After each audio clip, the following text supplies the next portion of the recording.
دجلة وهبان البارتي رهيش اوشبو ما نرخقة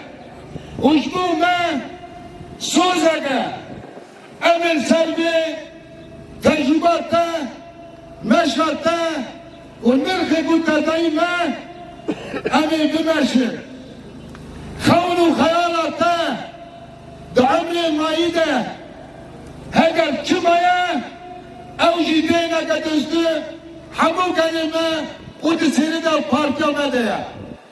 امي بيت هكوشيني دوام بكن حتى نظام دكيشنا ارادات آزاد ديمقراطيك وبرومات دشكوباني دست بكن در سلنسری کردستان دید در ایجا گیشبو چاره سرکرنا تذکره کا فرد بود نه تنه روژاوا چار پرچه کردستان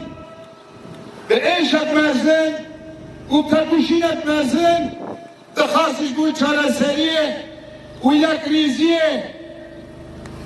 بگوره تم خبر تا 26 نیسان در دیار بود ازدرگم جاوا کردن به زرود ای رقیب bu kurdu bile yekle rojava ev bu havlu hayalavi bebe takuşine o bebe yakriziye Salih Müslim bu sambole